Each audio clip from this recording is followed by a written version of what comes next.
Hello and welcome to another WWE 2K17 Summerslam match simulation. This time it is the Raw Women's Championship, and there it is. Look at that. I like that belt, but I much prefer the SmackDown one with the blue background. I think it stands out so nicely. There's the challenger, Sasha Banks. Look at his timing. There's the champion, Alexa Bliss. I am joined by my colour commentator, Emir. Hello. Can you hear me? Alright guys, we got him back. He's back. We lost communications for a second with Emir, but I think I was just introducing you actually. So, everyone, Emir! Thank you so much. If you've been hanging out with us this long and you've enjoyed all the other videos, we really appreciate you guys clicking on these links here and checking everything out, and hopefully you enjoy this one as well, because I don't know how you're feeling, but I think that maybe Sasha Banks might walk away with the title this Sunday. Yeah, I mean, it's interesting. WWE has a bit of a history when they make last-minute changes to matches through no control of their own, such as injuries and stuff like that. They do have a little bit of a history of going with the surprise and the person who wasn't even meant to be in the match winning it. So it wouldn't surprise me. They book week to week anyway, so it wouldn't surprise me if they put the title on Sasha, you know, just to... Because people are always expecting, well, she was just thrown in the match, so obviously Alexa wins. So they just try and swerve you that way, don't they, I guess.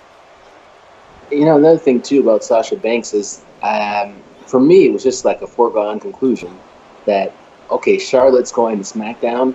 Well, that properly opens up the door for Sasha Banks to dominate and have a nice, lengthy run as women's champion, except for Charlotte left, and Sasha's never gotten anywhere near the title since.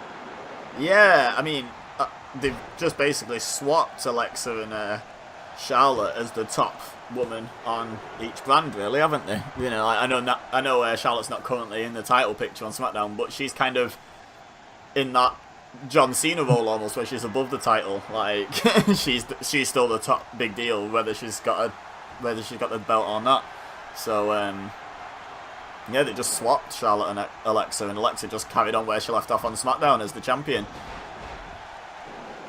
Yeah, one thing I think is when you see like Sasha Banks and Alexa Bliss, anytime they've got into a confrontation, Alexa, she does such a good job at playing that heel character who's like, she wants to run from Sasha and she seems to be afraid of Sasha and stuff like that. And Sasha just comes off as the strong babyface character who seemingly, if it wasn't for some cheap underhanded tricks and stuff like that, I mean, it was clear she would have beat Alexa for that championship the first time around. Yeah, I mean, that's why I was kind of surprised they went Alexa Bayley for SummerSlam. I thought the plan was always going to be an Alexa-Sasha rematch, because they didn't exactly finish the feud cleanly. Like, the last match they had for the title, Alexa walked out on it, and then Sasha beat her up, if you remember, up on the stage. So, like, that felt like a really unconclusive finish to a rivalry. So I'm kind of glad they're getting this chance, even though obviously wouldn't wish the injury on Bayley, like on her, but it's kind of worked out well for everyone, because Bayley was losing a bit of steam, and coming back from an injury is a great way to gain momentum, as we all know. And Sasha gets to finish her feud with Alexa. Alexa's business with Sasha gets to feel finished. I think everyone gets something out of this. I often wonder, I mean, okay, Alexa Bliss is smoking hot, and she's great on the microphone. That being said, I don't like her finisher, and I don't think... I like that finisher that she's just done, but she's replaced that with a DDT recently, which is the most boring, generic... Look, it's not the early 90s, and it's not Jake the Snake Roberts anymore kind of finisher. You know, it's... I always thought... my impression growing up with wrestling, because I was a bit after Jake the Snake's heyday, was when I played games, all the wrestlers that were kind of rubbish and no one really knew what the finisher was had a finisher of a DDT on the games. So to me, I just associate the DDT as a finisher with a jobber. Like, that's just how I associate the two. So here's a little tidbit for you, because I grew up watching Jake the Snake and stuff like that, but Cody Rhodes also started out with a finisher of the DDT until he got a little bit more initiated and was able to get a better finisher. Yeah, and then he started being a bigger deal and got a replacement finisher. Yeah, it's just sort of like the finisher for people we don't know what to do with. Which I think the reason why they changed Neville's finisher and the reason they changed Alexa's finisher is, we don't want heels doing high flying stuff and people liking them. But I think Alexa's so effective as a heel. She can afford to have that high flying finisher. Like no one massively cheered for her when she did it. You know, I thought it was a really good finish. It was unique. You know. You know, it's weird. She is such a good heel, but we also can't forget she probably had the worst rated segment in the history of wrestling. Oh yeah, but you can blame the creative team and all the guests for that. Alexa did the absolute best that anyone possibly could with that content, to be fair. Yeah, it's one of those rough things where it's like, wow. Man, get the win. My goodness. Okay, so we haven't even got on to predicting. These matches are getting short. Like, I haven't changed the settings, but the first few we recorded seem to go on a little bit longer than the last few that we've recorded, which is strange. He beat her with like a splash. It wasn't even. No, it was Twisted Bliss. It was Twisted Bliss. Okay. Because of the way Sasha was lying, it kind of almost untwisted the Twisted Bliss. Like it almost turned into just like a normal splash because she didn't have to rotate that much. Okay, I see. Yeah. But yeah, I mean, we need to do some predictions. Like, could talk about the women's division all day, but I mean, the game has predicted for us. The game says Alexa's winning. You know what? I'm going to go with the game, and here's why. I just feel like if the goal here is to get some heel heat on Alexa, and you did that the first time around when she practically walked out of the match, you don't go for the payoff right away. Like you don't give Sasha the babyface that immediate payoff the next time around. Look at Jinder Mahal. He's managed to escape Randy Orton, 3 or 4 times in a row and keep the belt. I think Alexa Bliss will do something else underhanded, get herself disqualified or something.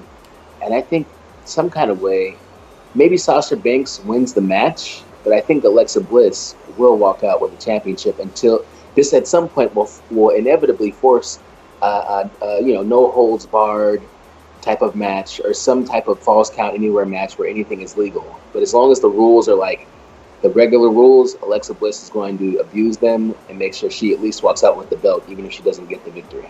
I both agree and disagree. I don't think they'll do another finish where Alexa loses the match but retains the title, because they just did that the last time they fought. But I reckon maybe underhanded tactics to win.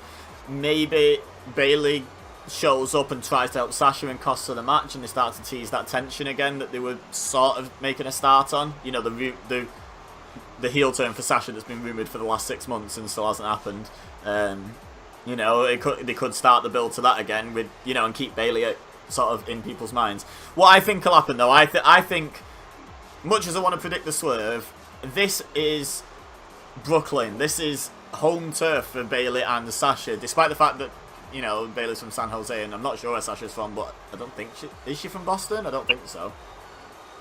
It rings a bell. She might be, actually. But either way, it's home turf because of their NXT TakeOver Brooklyn matches. And their history there, if you like. It's kind of home turf. And WWE does not like to give the hometown hero, the win. So I think they're basically interchangeable in the role of lose to Alexa to get heat on Alexa in Brooklyn. To me, that's just how WWE tends to book hometowns. So I'm going to side with Alexa winning.